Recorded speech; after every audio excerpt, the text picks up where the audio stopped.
안녕하세요. 숲으로 가는 길입니다. 오늘의 책, 나는 나로 살기로 했다. 저자 김수현. 마음의 위로 같은 책입니다. 꼭 나를 위로해주고 있는 것만 같은 생각이 들었어요. 이 책은 현대인들이 타인의 시선에 얽매이지 않고 자신을 사랑하며 주체적으로 살아가는 방법을 따뜻한 문체로 전달합니다.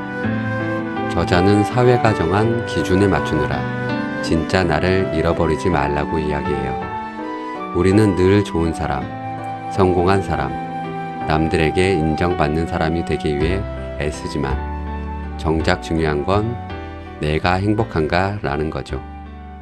남의 시선보다 내 삶의 방향이 더 중요하단 걸 다시 한번 깨닫게 해줍니다. 그는 모든 관계를 끌어안으려 하지 말라고 말합니다. 때로는 거리를 두는 게 나를 지키는 방법이 될 수 있다고 말이죠. 불필요한 관계에 에너지를 쏟느라 정작 나 자신을 돌보지 못할 때가 많으니까요. 모든 사람과 잘 지낼 필요는 없다. 라는 문장이 마음에 와닿습니다. 생각해보면 우리는 남들에게는 친절하면서도 정작 나에게는 엄격하고 가혹할 때가 많죠. 실수를 하면 스스로를 다그치고 남들보다 뒤처졌다고 자책하기도 하고, 하지만 결국 내 편이 되어줄 사람은 나 자신이란 걸 잊지 말아야 합니다. 여러분들도 이 책을 다 읽고 나면 꼭 진정한 나 자신을 찾을 수 있을 거라 생각합니다. 그럼 나는 나로 살기로 했다. 숲으로 들어가 보겠습니다.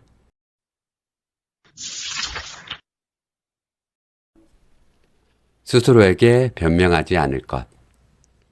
젊은 시절 운동권 학생이었다는 어느 분의 이야기를 들었다. 그는 명문대를 졸업했지만 운동권 출신이라는 꼬리표 때문에 제대로 된 직장을 잡지 못했다. 그런 그는 자본주의를 혐오했는데 이렇게 불합리한 구조에선 일할 수 없다고 말하며 언젠가부터 일자리를 구할 시도조차 하지 않았다. 그 결과 40이 넘긴 나이까지도 일을 하지 않는 그를 대신해 모든 생활비를 대는 건 청소 일을 하는 어머니의 몫이 되었다. 누가 보더라도 이 사람의 논리는 허점투성이다. 노동자가 자본자에게 착취당하는 사회구조를 비난하면서도 자신은 어머니를 착취하고 있으니 말이다. 주변 사람들은 일할 시도조차 하지 않는 그를 이해할 수 없어 했고 그의 어머니를 불쌍하게 여겼다.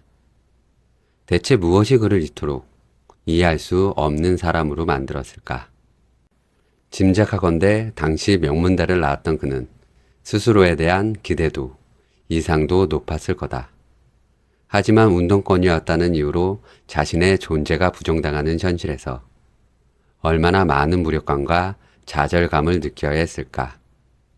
거기다 경제적 독립에 실패했다는 사실은 그에게 수치심이 되었을 것이고 그가 품었던 자아 이상의 치명적인 손상이 가해졌을 테다.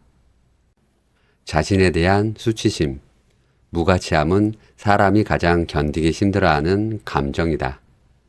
그러기에 사람들은 이 감정을 숨기고자 냉소로 무장하고 문제의 원인을 외부의 탓으로 돌리며 변명 뒤에 자신을 보호한다. 그런데 문제는 변명으로는 자신을 지킬 수 없다는 데 있다. 스스로를 방어하기 위한 변명에는 사실 그 자신도 속지 않기 때문이다. 겉으론 아닌 척해도 무력감과 수치심은 여전히 내면에 처리되지 못한 채 남아있는 것이다. 소설가 김연경은 사람 풍경에서 사랑의 반대말이 중호나 분노가 아니라 무관심이듯 생의 반대말은 죽음이나 퇴행이 아니라 방어의식이라 이야기했다. 방어의식은 사람을 영원히 자기 삶 밖에서 서성이게 한다. 그 역시 오랫동안 삶의 바깥에서 서성이며 맴돌았다. 자신을 초라하게 하는 현실과 마주하며 무력감과 수치심을 감당할 바에는 차라리 속내에 고상한 레지스탕스가 되는 편이 나을 거라 여겼을 수도 있고 부조리한 세상에 상처받는 것이 두려웠을 수도 있다. 그러나 더 이상 그 과거에 묶여 인생 전체를 소진해서는 안 된다. 그 이유가 무엇이든 자책과 원망을 소거하고 있는 그대로의 자신을 투명하게 재평가해야 한다. 대학 시절 좋은 세상 만들기 위해 애쓰던 자신의 노력에 마땅히 자부심을 느껴야 하고 좌절된 욕구는 어쩔 수 없음을 받아들여야 한다. 한심하고 부끄러운 건 좋은 직장에 다니지 못하는 거나 성공하지 못하는 것이 아니라 자신에 대한 변명을 늘어놓으며 아무것도 하지 않는 것이다. 자신이 기대했던 모습은 아닐지라도 스스로가 초라하게 느껴지는 걸 견뎌야 할지라도 변명을 덜어낸 진짜 자기 자신과 마주하자. 그리고 그 마주봄의 끝에 가장 중요한 건 다시 시작하는 데 있다. 누구의 삶도 완벽하지 않음을 기억할 것. 중학교 3학년 때 같은 반 남자애가 나에게 내가 힘든 일이 뭐가 있겠냐 라고 말한 적이 있다. 추측하자면 나는 반에서 잘 떠들고 괄괄한 타입이었었는데 조용했던 그 아이는 내가 부러웠던 것 같다. 하지만 당시 중증의 중산병을 앓고 있던 나는 부모님과의 갈등에 괴로워하고 있었다. 우리는 자신에게 결핍된 부분을 가진 누군가를 볼 때 그 사람의 인생은 완벽하다고 느낀다. 하지만 과연 우리는 타인에 대해 얼마나 알 수 있을까? 박연선 작가의 드라마 청춘시대에는 한 달간 중국으로 떠나는 진명을 보며 공항 직원들이 부럽다. 너도 부모 잘 만나 태어나 라며 서로 속닥이는 장면이 나온다. 하지만 사실 진명은 6년 동안 식물인간으로 지내던 동생이 죽은 후 전 재산 170만 원을 털어 무작정 한국을 떠나는 상황이었다. 우리는 겉으로 드러난 모습만 보며 타인의 삶의 무게를 짐작하지만 타인의 눈에 비친 우리의 모습이 전부가 아니듯 우리의 눈에 비친 타인의 모습도 전부가 아니다. 우리는 저마다 다른 이유와 무게의 슬픔을 안고 살며 각기 다른 상처를 가졌을 뿐 손상되지 않은 삶은 없다. 그러기에 당신이 알아야 할 분명한 진실은 사실 누구의 삶도 그리 완벽하지 않다는 것. 때론 그 사실이 위로가 될 것이다. 친구가 갑자기 카톡으로 넌 항상 열심히 사는 것 같아. 늘 자극받는다. 라고 보내왔다. 난 그냥 엎드려서 쇼핑몰 배송 조회를 하고 있었는데.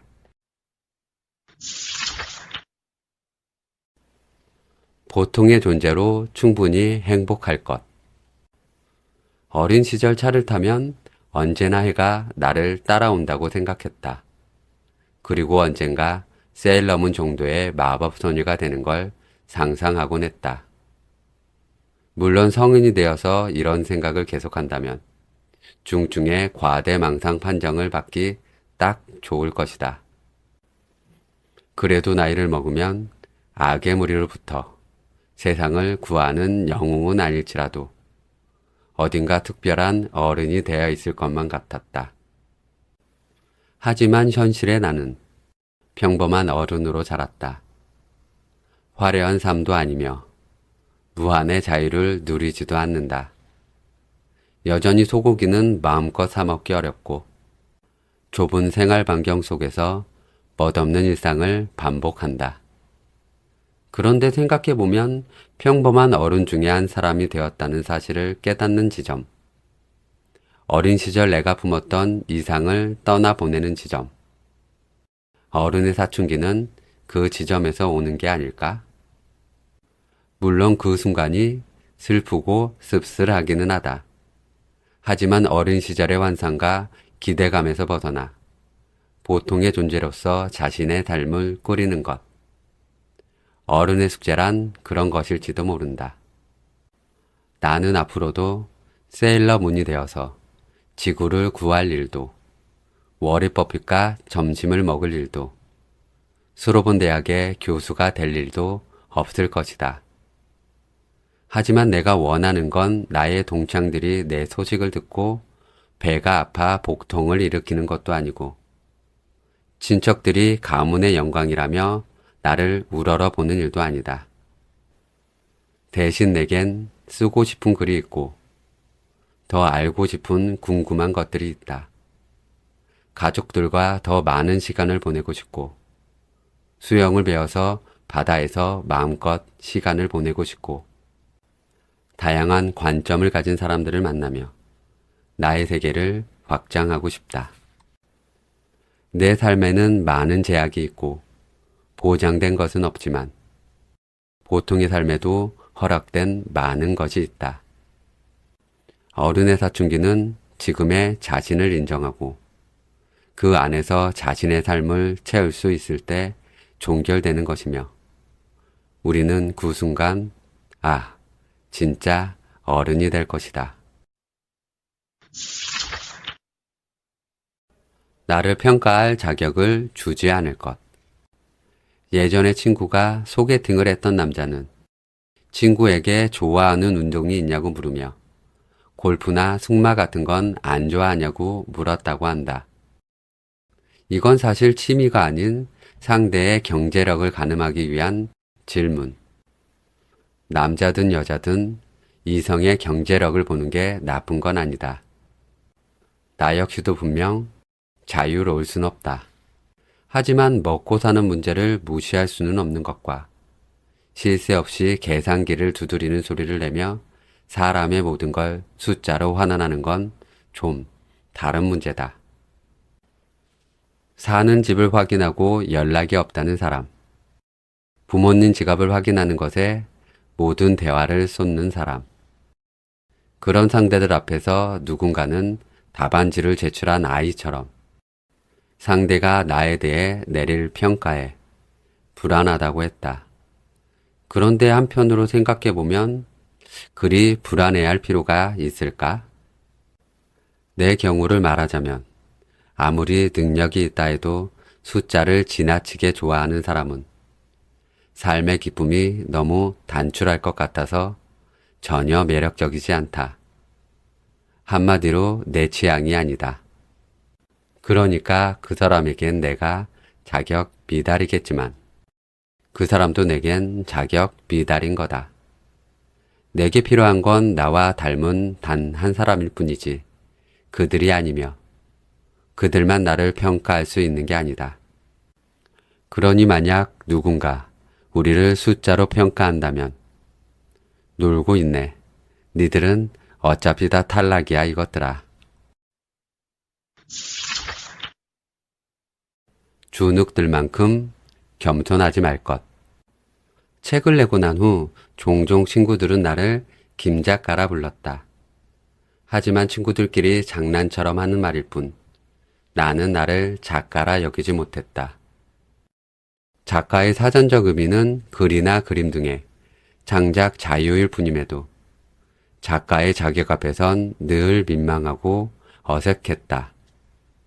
그러다 어느 여행자의 일화를 듣게 되었다.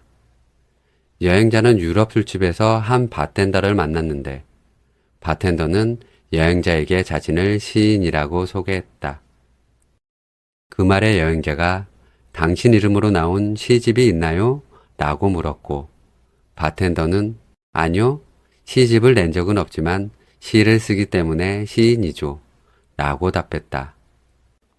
왜 나는 몇 권의 책을 내고도 작가라 불리우는 것을 어색해하고 다른 누군가는 시집 한 권 없어도 스스로를 당당하게 시인이라 말할 수 있을까? 개인의 차이도 있겠지만 문화의 차이도 크다. 개성과 자율성을 중시하는 서양에서는 개인을 상호 개별적인 존재로 여기며 자기 긍정성을 중시한다. 반면 우리 사회는 개인의 개성보다는 집단의 조화를 중시하는 관계지향적인 사회였다. 그래서 초등학교에 들어가자마자 바른 생활이라는 과목에서 관계 맺는 법을 배웠는데, 요약하자면 가족과 친구와 이웃과 누구와도 싸우지 말고 사이좋게 지내란 이야기. 그러기 위해 우리는 자신의 개성을 특별하게 생각하고 자신의 감정을 존중하기보다는 자신을 낮추고 타인의 생각과 감정에 주의를 기울이도록 교육을 받았다.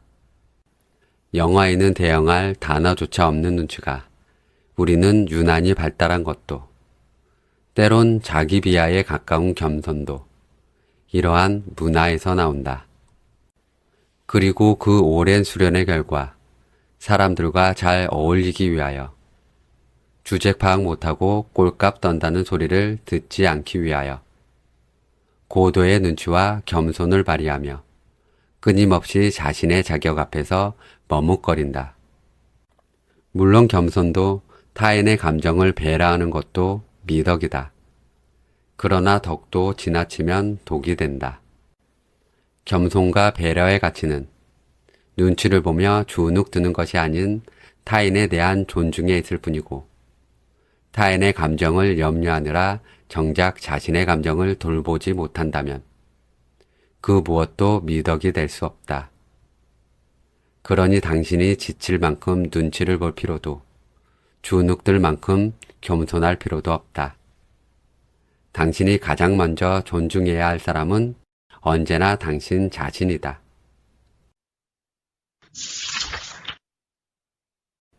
나의 삶을 존중할 권리를 말할 것. 인터넷에서 어떤 글을 읽었다.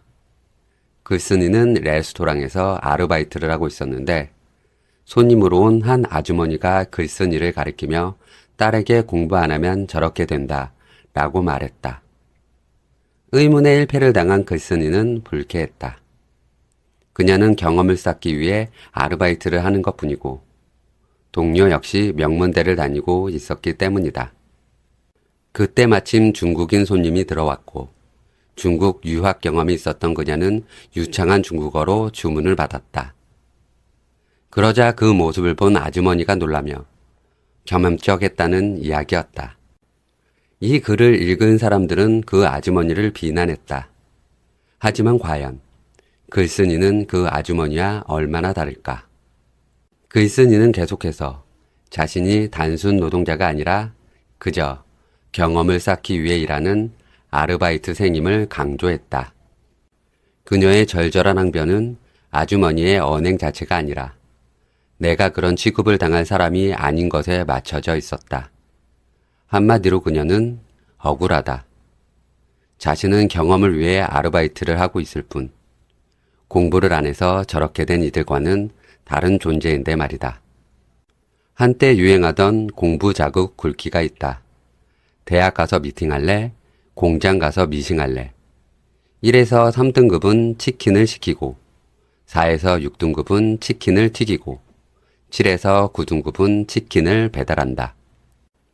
얼핏 들으면 쇼미더머니에 나갈 법한 라임 돋는 문장이지만, 이 텍스트는 치킨을 배달하는 삶, 공장에서 미싱하는 삶을 공부하지 않은 형벌로 바라보게 하고 땀 흘리는 노동을 비참한 삶으로 만든다. 그렇게 자신도 모르게 육체 노동자에 대한 무시와 차별이 기본 운영체제로 머릿속에 장착되는 것이다. 이러한 차별의 뿌리는 결코 짧지 않다. 백성들을 천대하던 호랑 말코 같은 관료들이 심어놓은 관존민비 직업관이 자본주의 위세 경제에 맞물려 새 버전으로 업그레이드 된 것이다. 이 차별의 운영체제는 직업 간의 임금 차를 좁히지 못하게 하고 그건 다시 차별을 강화한다. 그렇다면 무엇이 문제일까? 이 문제는 단지 만인이 평등하다는 휴머니티 관점에만 있는 게 아니다. 아이들은 공부를 안 하면 저렇게 된다는 말을 듣고 차별의 글귀를 읽으며 자신은 드라마 속 커리어 우먼이나 성공한 비즈니스맨이 되는 미래만을 그린다. 그러나 현실의 많은 사람들이 육체 노동자로 살아가며 평범한 직장에서 을의 삶을 마주한다. 드라마 세트장 같은 곳에서만 살 줄 알았던 이들이 어린 시절 자신이 무시했던 삶으로 들어와 있다는 것. 그 사실을 어떻게 받아들일 수 있겠나. 미래에 대한 과대망상과 차별의 운영체제가 평범한 자신에 대한 수치심으로 돌아오는 것이다.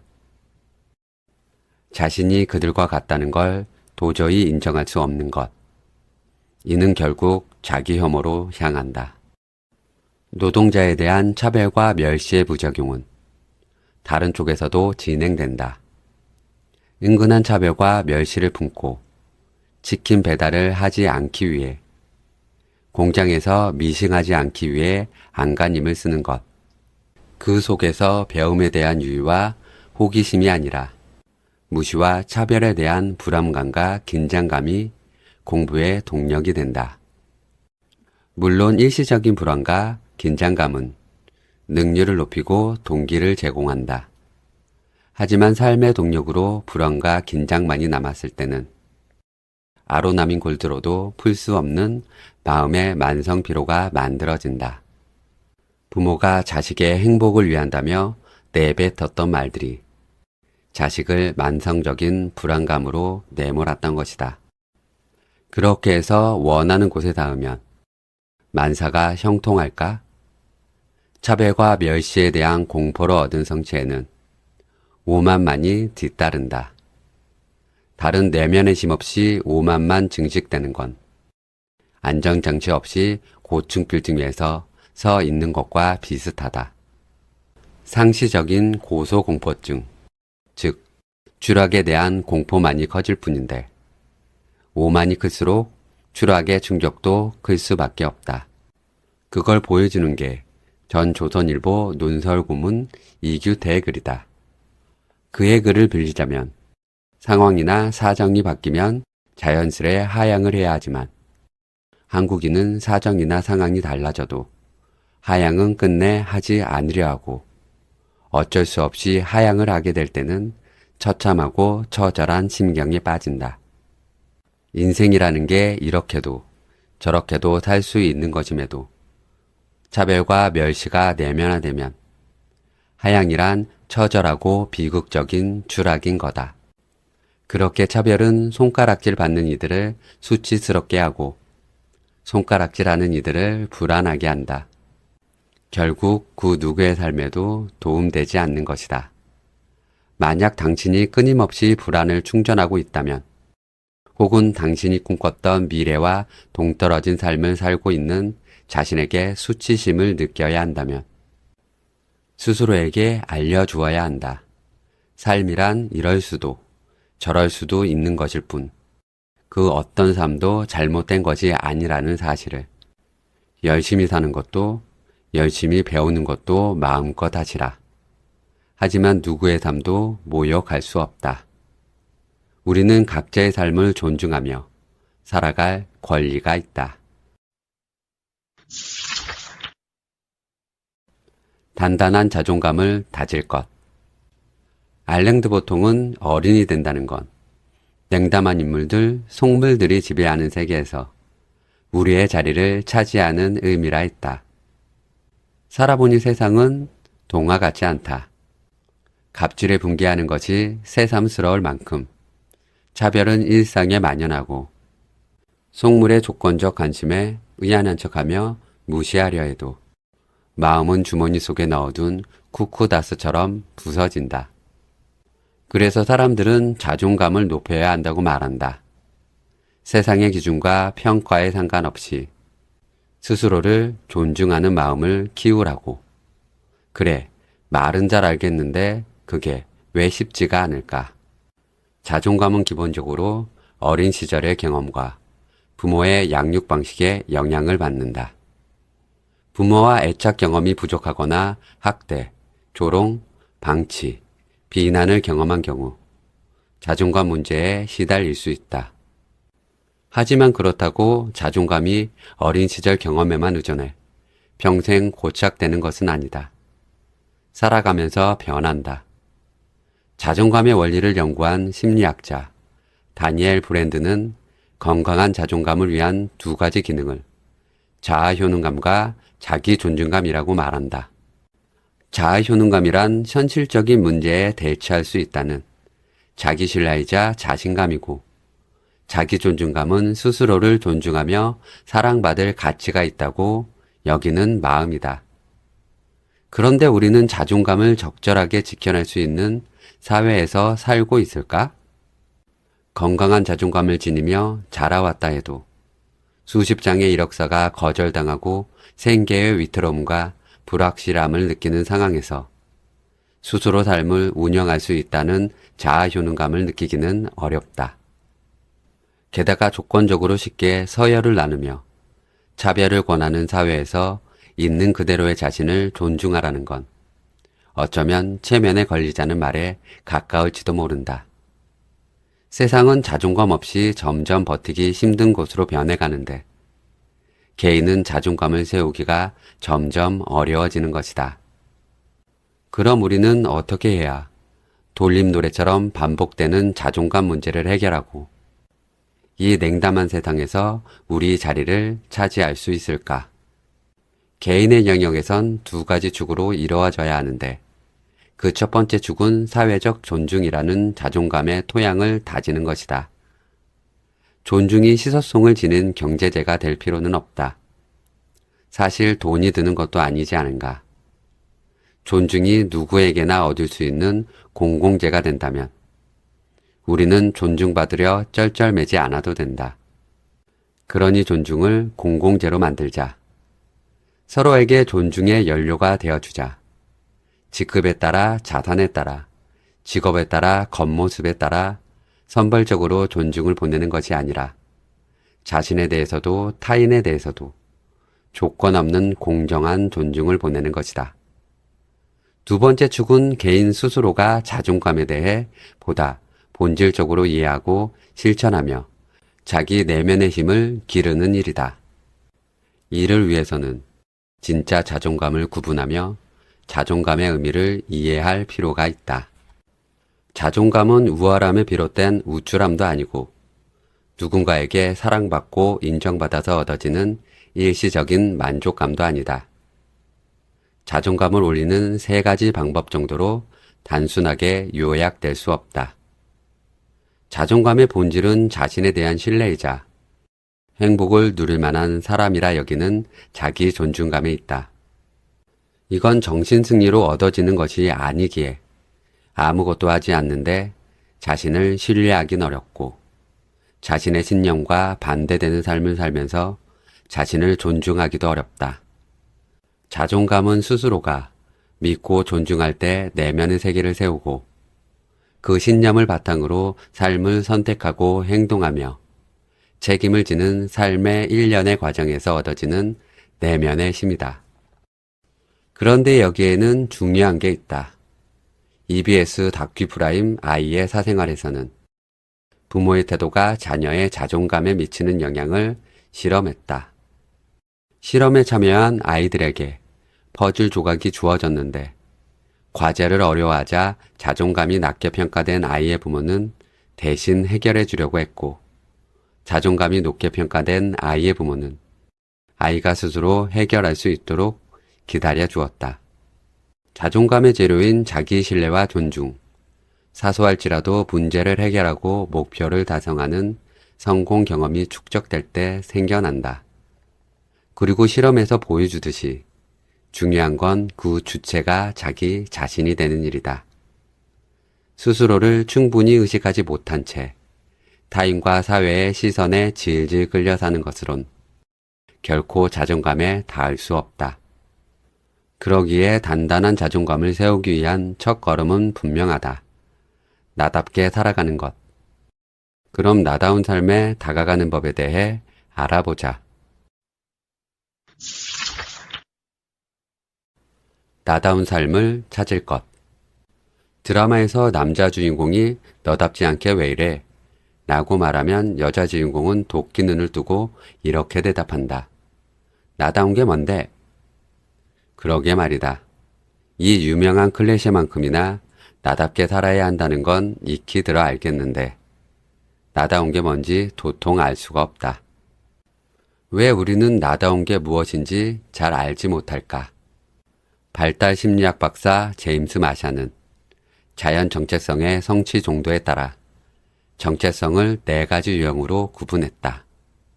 그 네 가지 유형은 성취, 탐색, 폐쇄, 혼미 정체성인데 연구에 따르면 한국인은 대다수가 낮은 정체성 지위인 폐쇄주의에 놓여 있었다. 폐쇄주의란 기존의 사회가치 체제를 그대로 순응하고 전념한 유형인데 이론에 따르면 이처럼 정체성주의가 낮은 곳에 있는 이유는 위기의 부재에 있었다.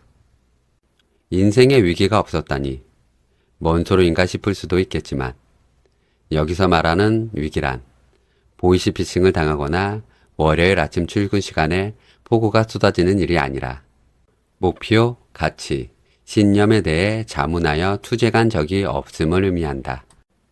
그렇다면 왜 우리는 투쟁하지 못했을까? 이는 자신에 대한 탐색과 자문의 과정을 권하지 않는 사회 문화에서 비롯된다. 우리의 핵심 도덕이었던 유교에서 개인은 주변 환경과 관계 속에서 상호 의존적인 존재였다. 개인의 정체성은 역할에 따라 결정되었고 자문과 탐색보다는 주어진 도리와 이상적 인간상을 배웠고 실천하는 것이 중요했다. 사회가 요구하는 인간상에 맞추는 것을 아름다운 삶이라 여긴 것이다. 그러기에 우리는 자신만의 삶의 방식과 철학을 세우기보다는 사회나 부모가 요구하는 기준에 맞춰 사는 것에 더 익숙했다. 그 결과 많은 이들이 자신의 신념과 철학은커녕 자신에 대한 윤곽선도 또렷이 그려내지 못했다. 그리고 이 상황을 끝까지 해결하지 못하는 결정적인 문제는 자율성을 허락하지 않는 교육에 있다. 어린 시절 너는 아직 어리기 때문에 어른을 따라야 한다. 라는 말은 아이가 나약하고 열등한 존재임을 각성시켰다. 많은 부모는 아이의 나약함과 열등함을 이유로 자율성을 허락하지 않았는데 이건 아이가 어른이 되는 과정을 빼앗는 일이었다. 정답지만을 손에 쥐고 과정 없이 어른이라는 결과만 남은 이들은 스스로 판단하고 결정 내리는 것을 두려워하기에 어른이 되어서도 답을 알려줄 누군가를 찾아 헤맨다. 그러나 법륜 스님도 오은영 선생님도 당신이 누구인지 알려주지 못한다. 프리랜서가 되었다고 해서 나다운 것도 아니고 특이한 취향을 가졌다고 해서 나다운 것도 아니다. 자신에 대한 이해를 바탕으로 스스로 판단하고 결정하며 삶을 일구는 것이 나다운 삶이다. 그러니 제갈 공명이 옆방에 살지라도 우리의 자율성과 결정권을 이임해서는 안 된다. 오직 과거라는 당신의 데이터베이스와 실수라는 오답 노트, 그리고 내면의 나침판을 믿고 스스로 나아가야 한다. 그 고민과 위기의 순간을 지났을 때 비로소 스스로가 신뢰하고 존중할 수 있는 나다운 삶이 시작될 것이다. 나 외엔 무엇도 되지 않을 것. 초등학교 2학년 때 장래 희망을 말하는 시간이 있었다. 나는 퀴리 부인에 대해 어딘가에서 주워들었고 퀴리 부인과 같은 여성 과학자가 되고 싶다고 말했다. 실상 나는 정자와 난자 시절부터 과학자와는 거리가 멀게 태어난 사람이지만 초등학교 2학년에 나는 그런 공수표를 남발해도 괜찮았다. 9살짜리 꼬마가 구체적으로 물류회사에서 구매를 담당하고 싶다거나 회계 관리를 맡고 싶다고 하는 게 더 이상한 일이 아닌가? 그런데 문제는 나이를 먹어서도 우리의 꿈이 무엇을 할 것인가가 아니라 무엇이 될 것인가에 머물러 있을 때 발생한다. 피부과 의사 한 명과 우연히 대화를 나눈 적이 있었다. 그는 서울에 있는 의대를 나와 강남에서 피부과 전문 일을 하고 있었다. 그런데 대화를 나누는 동안 의사가 아닌 한 개인으로서 그에게 어떤 개성이나 철학도 느끼지 못했고, 오히려 성장하지 못한 아이 같다는 느낌마저 받았다. 문득 그에게 지금 행복하냐는 질문을 했다. 그러자 그는 1초의 망설임도 없이 아니 라고 답했다.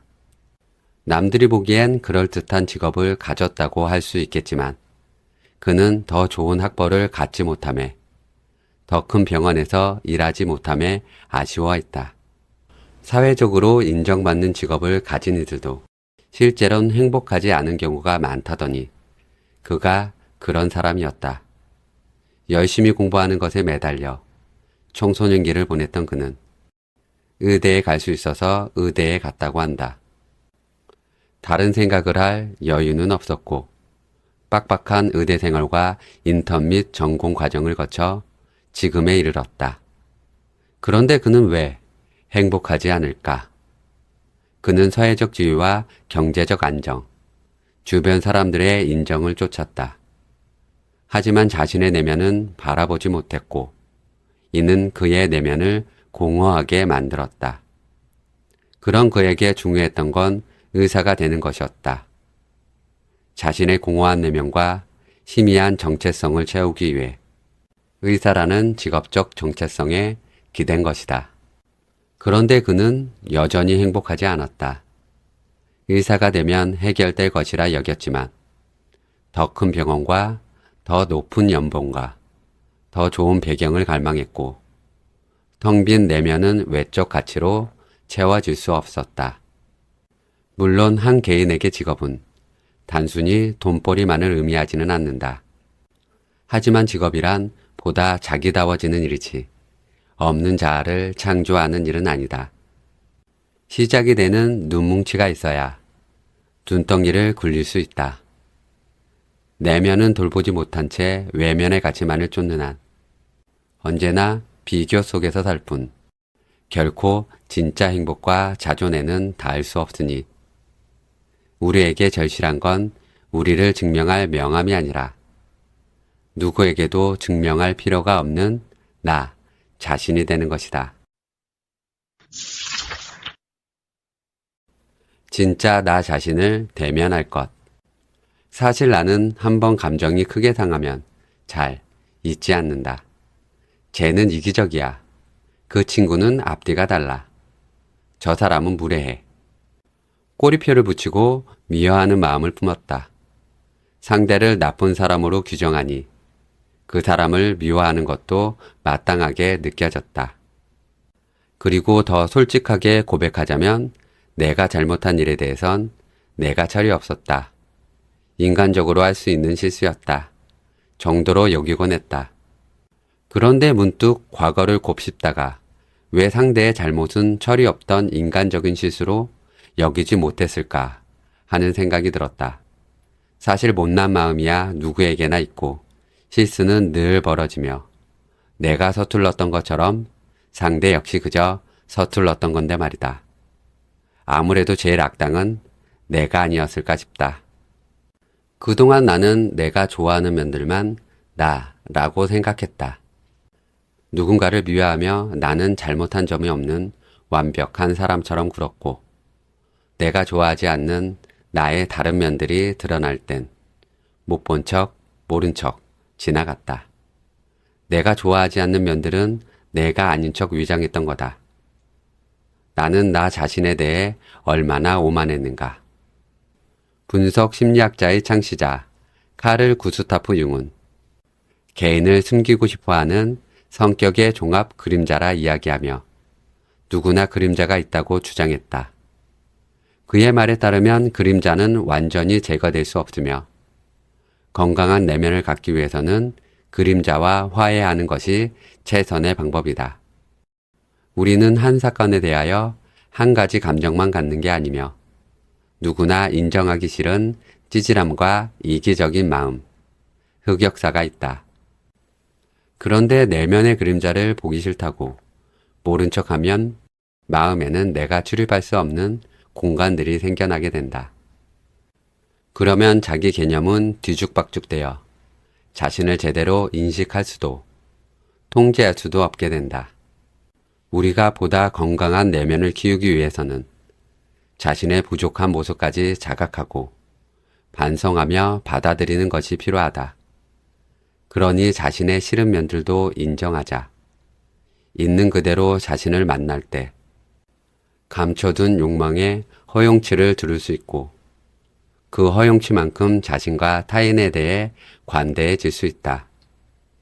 외면과 변명을 멈추고 내가 좋아하는 나와 내가 싫어하는 내가 통합된 진짜 자기 자신을 대면하는 순간 우리는 비로소 오만한 인간이 아닌 인간적인 인간으로 살아갈 수 있다. 우리는 누군가가 완벽하지 않아서 싫어하지 않는다.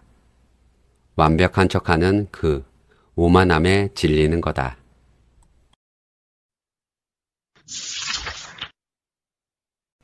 네, 여기까지 읽어봤고요. 이 책을 읽고 나서 가장 많이 생각한 부분이 내가 너무 겸손하게 산 건 아닌가 하는 생각이 들었어요. 저 되게 내성적이거든요. 남들 눈치 보느라 바빴던 순간들이 조금은 아쉽기도 하고요. 하지만 늦지 않았으니까 지금부터라도 내 마음이 원하는 방향으로 한 걸음씩 가보려고 합니다.